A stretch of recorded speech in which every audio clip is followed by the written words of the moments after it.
Catus Maximus here. I'm just doing a big or many soldering iron review and comparison. I guess this is the big and many. I was going to do some individual reviews of many of these soldering irons, and I may take a closer look at this particular styrofoam cutter iron. It's not a soldering iron, but it's a very similar tool and function, and I shouldn't say function, but you know, the way it builds and what it operates, or how it operates. But I decided probably the best thing to do would just do a large comparison of soldering irons and the related things like sealing irons, wood engraving irons, rhinestone setting irons, vinyl repair irons, electric plumbing irons, the whole world of these tools, which are just a metal heating element encased in a ceramic, so it actually doesn't oxidize and lasts a decent amount of time. And many are variable temperature. I'm not going to do a bunch of soldering because, you know, it's kind of soldering. I will eventually do videos where I use some of the plumbing irons, showing how to use an electric iron to do solder copper tubing, etc. But this is just to kind of show the wide variety of styles, sizes, and power levels of different soldering irons and similar tools. And we have little irons going from 25 watts all the way up through 200 watts. So to get this Harbor Freight out of the way off the table first, and that way I can zoom in a little bit, Harbor Freight sells these. This is known as a styrofoam cutting iron. So it works just like a soldering iron. It has a heating element, but at this time it's squished into a blade. Styrofoam has a unique property of being able to be cut with heat, and it tends to leave a halfway decent finish. I'm not exactly sure the purpose of this, besides unless you're doing a lot of sales, say on eBay or something, where you have big blocks of styrofoam and you're making custom packaging. But styrofoam's used as filler for many art projects and hobby projects, and so this would be a tool that you would use to cut it. Styrofoam melts just like butter with heat, and so that's what this tool is. It's just a bladed tool that slices through. This contraption on the front actually has a couple of thumb screws here. I leave it extended to help prevent this from getting bent, which would ruin it. But this allows you to set the depth, so you could set a particular depth and then go along and cut your piece of styrofoam. What is nice about this tool is that it has, this isn't too bad. It has a little hook, so this doesn't want to wobble back and forth too much. And the thumb screws work generally pretty well.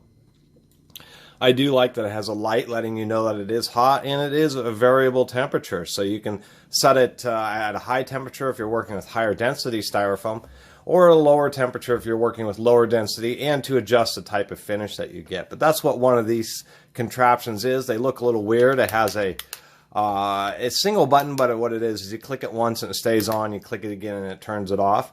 But these were always kind of odd. This one had no branding on it at all until one day I was looking through and actually noticed the tag, and it says Chicago Electric, and found out that there's a few manufacturers of these. So that's what this style tool is. It's a heat styrofoam cutting knife.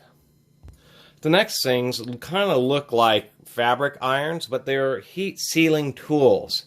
And to tell you the truth, I'm a little confused by these. But I didn't actually pick them up to do sealing. I believe they're used for certain projects where you're doing plastic laminates and it actually gets it to bond to a surface. I guess in a tight situation, you could use them to iron certain areas of clothes. They all have variable temperature, which is pretty nice. They're all pretty powerful at around 150 to 165 watts. The reason I picked these up was for automotive uses. In some of my rudimentary research a long time ago, when I found one of these and picked it up because I thought it might be a handy kind of flat iron, is that oftentimes in cars, the fabric headliners will start to peel off from the top of the car. There's certainly plenty of YouTube videos of people who've had that issue and various ways to reattach them.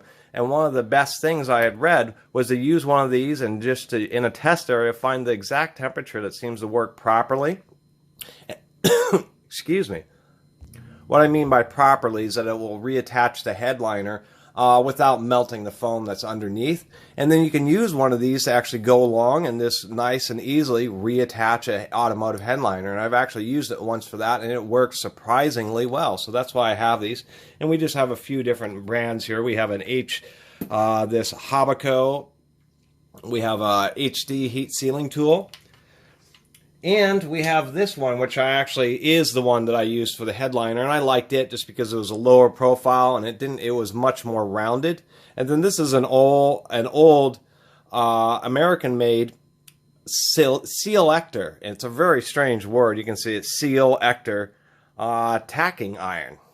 Made in Connecticut. This is an older unit, but they've been making these for a long time, and compared to those others, it's actually kind of nice to have one of these that's really low profile. And so this is what I use to reattach automotive headliners the few times that I've done it, and it's worked out pretty well. So if you ever see one of these, they're actually pretty handy to have a kind of a flat ironing surface that you can really use for a variety of projects.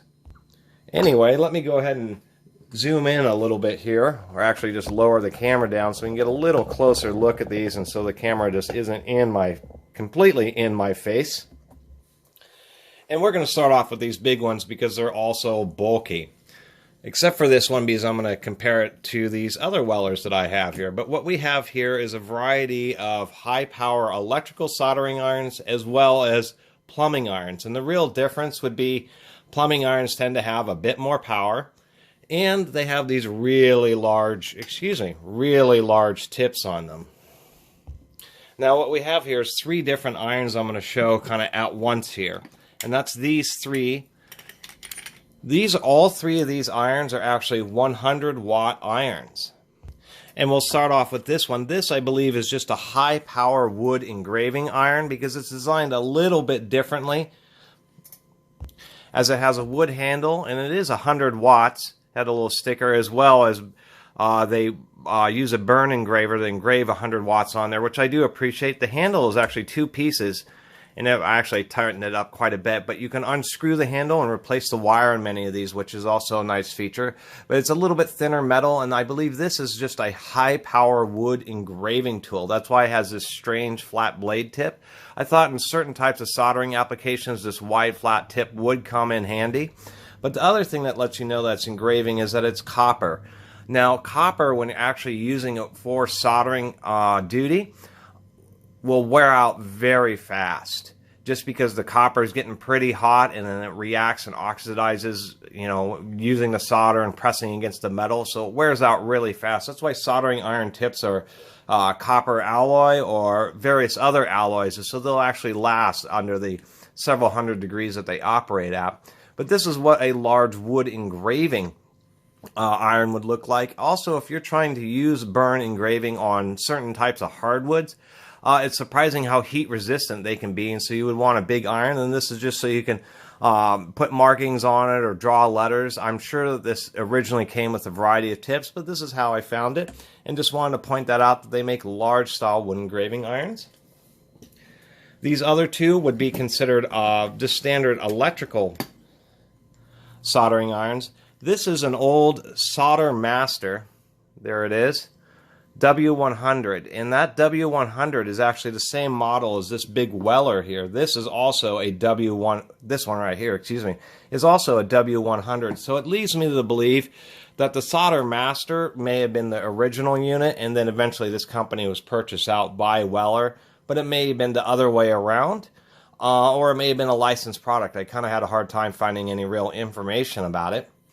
But these are just large 100-watt soldering irons that you can use for large electrical connections. Surprisingly enough, if you're trying to solder some battery terminals to make them extra secure, that heavy cable really heat soaks or sinks a lot of BTUs away. And so you really need a surprisingly powerful iron in order to get those connections heated up in a reasonable amount of time. And the deal with soldering is little irons can eventually get it soldered, but it causes the whole piece of metal and everything. You have to wait till it gets up to the several hundred degrees instead of doing what an iron is supposed to do, which is provide a lot of heat and then have a lot of extra power to deliver that heat and melt the solder quickly without causing your connections and terminals to overheat themselves. That's kind of the trick to soldering, and why many times a more powerful iron may be much better than a lower power iron, because you're able to apply the solder quickly and quickly apply and then remove the heat rather than letting it sit there and overheat the components or parts. And that's actually one of the tricks. Many people use way too low power soldering iron and wonder why insulation is burning and all these issues, and it's because you're just letting the iron sit there for extended period of time, 10, 20, 30 seconds, a minute.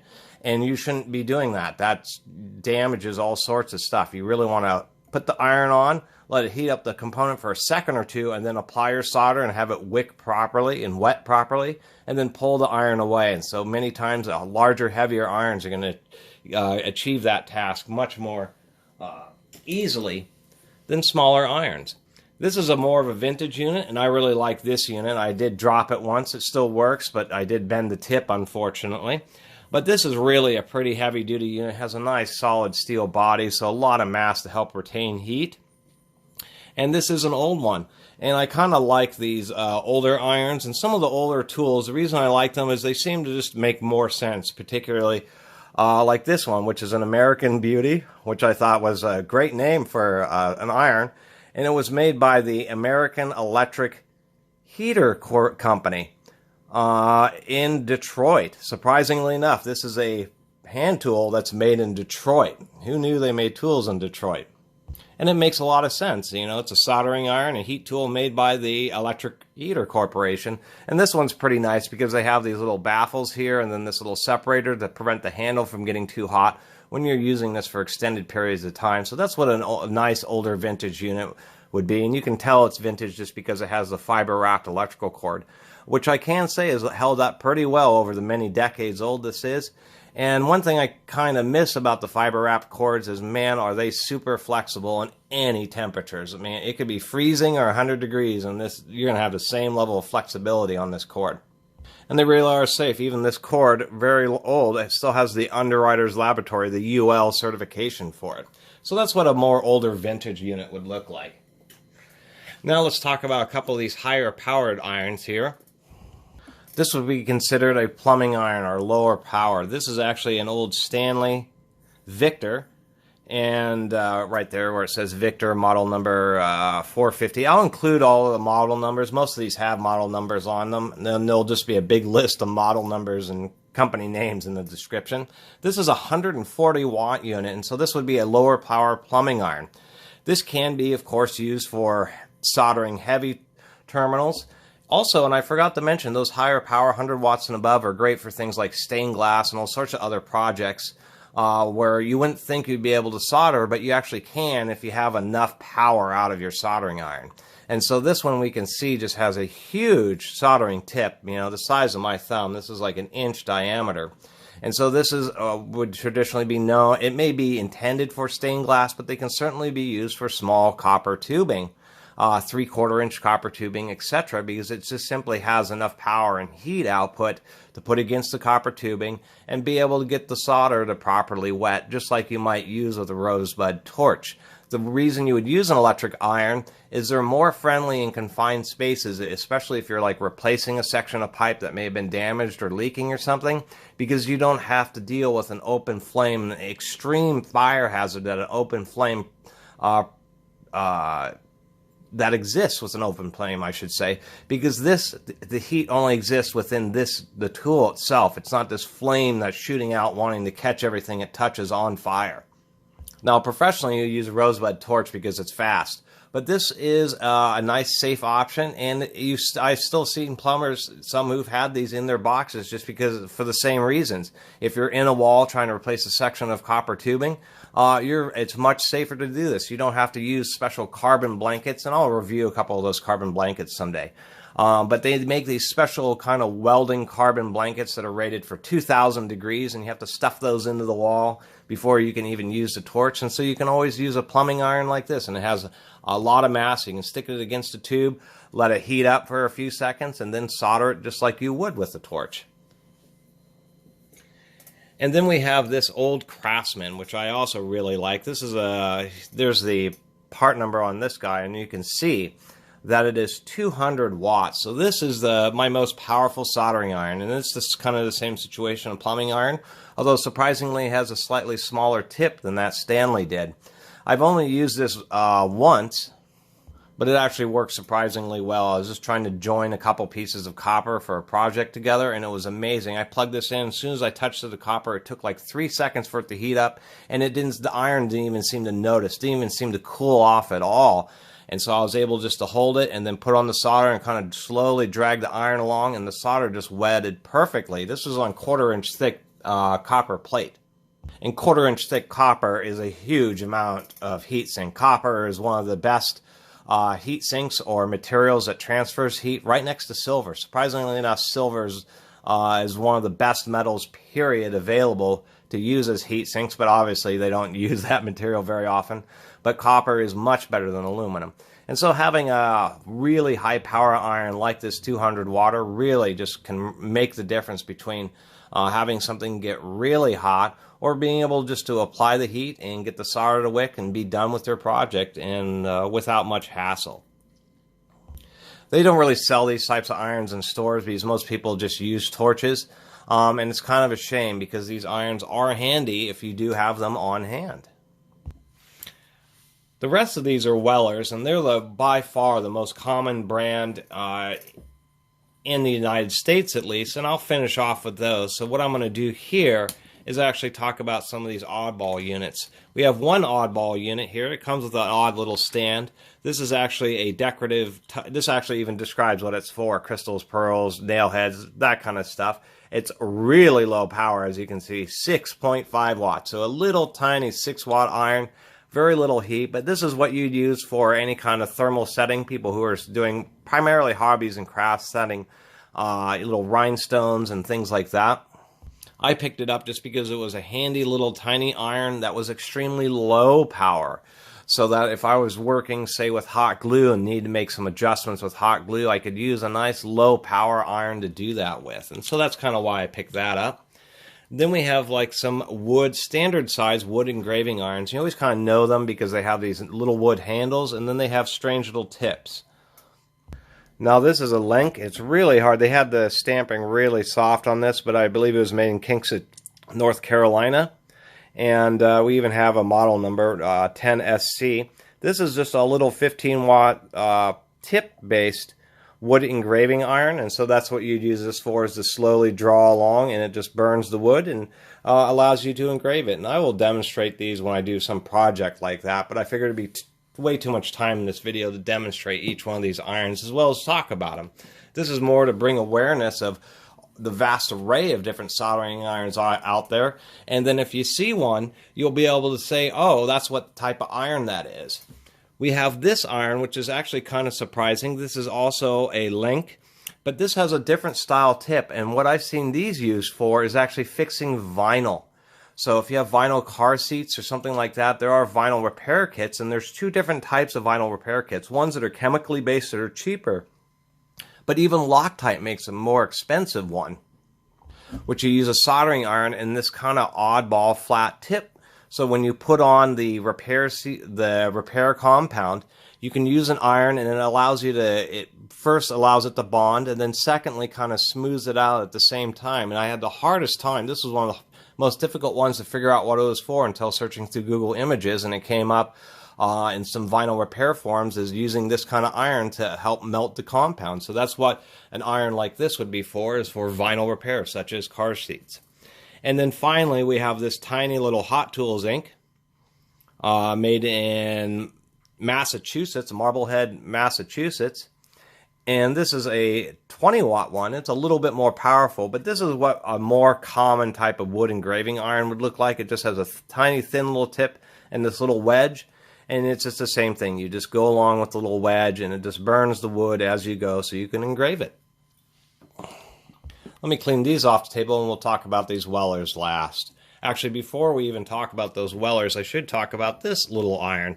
This is, and I'm not sure who made this. I found this at a garage sale, and it's a 30-watt, and it's Taiwanese. It's not too bad. This is an electronic soldering iron, but what's really nice, as you can see, is it has a 12-volt adapter, and if we look right there, 12 volts DC. It actually has like a 15-foot long cord, and I thought, wow, that will actually come in handy, that they make 12-volt DC soldering irons that have decent wattage. Definitely not something you want to forget that's plugged in when your car's not running, because 30 watts will drain your battery in not too long, surprisingly enough. It's like leaving one headlight on the low beam. But I thought, how handy is that? I've used it once, but you can just plug it into the DC adapter, and then maybe you're installing car stereos or trying to fix, something along those lines, and you don't have power that's convenient, and you're outside and you don't want to deal with running an extension cord.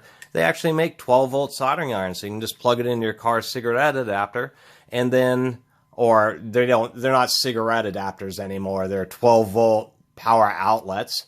Gone are the days. I mean, cars, I think it's been 5 or 10 years or even more since cars even came with ashtrays. But it's just kind of neat that they make these soldering irons that also take or that also plug in the 12 volts DC, making it much more convenient if you're doing any kind of automotive work, because you can just get your car, the power from the car's lighter adapter, instead of having to deal with running extension cords or even using those little butane cordless soldering irons. And a while ago, I reviewed a Benzomatic butane-based soldering iron, and they work pretty good. But once again, you have an open flame in them. You gotta make sure it's filled up and everything, and so these can actually be pretty convenient. Let me clear this stuff off, and we'll talk about the Wellers.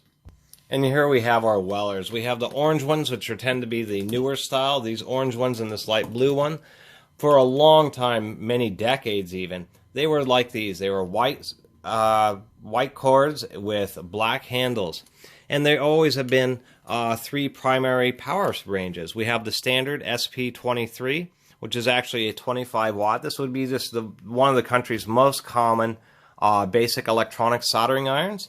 And then when you need to do a little heavier duty, they have the SP40, which is of course a 40 watt version, and they also upgrade to a set screw, so you don't have that issue on these smaller ones. These are the infamous ones where the tips thread in, but the issue is that they are always coming loose because of the nature of the way the soldering iron heats up and cools down and expands and contracts. They're always getting loose. So at least on the higher power units, they use set screws to help prevent that from happening. And I use the 40 watt surprisingly often, just because it works well whenever you have a larger pile of solder or anything like that. And then we have the SP80, which was traditionally the large unit. So you had a 25, a 40, and an 80 watt. And between these 3 irons, you're pretty much set for whatever type of soldering duty you were intending to work on. The 80 will even work pretty well on things like stained glass. And they're really the same. They haven't changed much from these. As we move on, what they have done is they have the very same units. They just have black cords and orange bodies, but it's still the same old SP23 and the same old SP, actually they call this a 336B instead of the SP40. I don't know why they changed the part number on what is obviously the very same iron. Anyway, that's what the newer ones kind of look like. And then they came out with some a little bit different ones in order to increase market penetration, and for people who do a lot of electronic soldering, they have a design like this, which is a little bit lighter weight, but it has a larger diameter body and then a heat deflecting ring, so that you can use it for longer term projects or have it plugged in for larger amounts of time. And it also has these corrugations. So this is one that's really much more intended for electronics, specifically for more extended electronics use. It's also nice because it's easier just to set down on a table like that, and you don't have to have a stand. But this is the WSB 25HK, so quite a large part number there. It also has a design feature that's different from other Wellers. This, you just release this screw here, and what's odd is they use a triangle screw, which doesn't make any sense. Because you would want to replace the cord. Eventually the cord will fatigue right here, and you just remove that screw, and then the whole innards and everything, this handle will slide off the innards, and you can replace the power cord. So doing something where they have a special screw is really kind of strange. I dislike it when manufacturers do that, but this is a more electronics-oriented one. And then we have those 2 I talked about. They also made a unit like this, which has a neon bulb in it. Let me turn off the light so you can see. And when you plug this guy in, it's not very bright, but it does have a little light, and that's just to let you know that it's plugged in and turned on, helping prevent you from burning yourself. Soldering irons do run anywhere from 500, 600, 700, 800 degrees, 800 to 900 degrees if you're doing what's known as hot melt soldering, where oftentimes you're using pure silver or a silver-based alloy. That isn't silver solder. Silver solder is just normal solder, like lead and zinc or tin and zinc with a couple percent of silver. But then there's really high grade solder, which is mainly silver, but you do need a lot more heat to do that with. And so I always kind of like the idea of a lighted one, just letting you know that it's turned on. And then of course we have the more modern, which is the Weller W100, which is their kind of newer replacement to that 80, the SP80 that I showed you, and that's exactly what this is. This is just a large 100 watt soldering iron that can be used for multiple purposes, from heavy electronic soldering and electric soldering to stained glass and things like that. It doesn't quite have the mass and the power to really solder anything but tiny copper tubing, but it is great in a variety of other situations. Or maybe you're in a cold environment trying to solder some connections in freezing weather. That would be a situation where you want a higher power iron just because so much heat's being released into the atmosphere. Anyway, I've quite a long video, but I had quite a few irons to talk about, and I hope everybody's kind of a little more familiar with soldering irons, their power levels, and then the various types of irons that there are. It seems like when there's a soldering iron, any iron is the same thing, but really they're not. There's a variety of irons that have a variety of intended purposes, as well as being able to be used for purposes maybe that they weren't explicitly sold for, such as big 100 watters, not just being for heavy wire terminals, but for stained glass and very small copper tubing and things like that. As well as the other tools like the styrofoam cutting tools and the heat sealing tools and the wood engraving tools and the vinyl repair irons and the rhinestone setters. And the ignorance that I'm trying to help break through is one of the reasons I have so many of these, because they're always cheap. Everybody just thinks they're just a soldering iron, and so they just sell them for a couple of dollars, $5 or whatever, really, really cheap. And they always seem to show up all the time. Somebody buys an iron, uses it for a project, and then says, I don't ever use this, and then they donate it. And it's really surprising. Soldering irons are one of the more common things that can be found used. Pawn shops and stuff like that don't even ever look at these things because they think they're completely worthless, and they're not. Anyway, I think I've rambled on long enough about soldering irons in this video, so I'm going to end it here. I really appreciate everybody watching and subscribing to the Catus Maximus channel. And if you haven't subscribed, please do subscribe and support the Catus Maximus channel. Until next video, Catus Maximus out.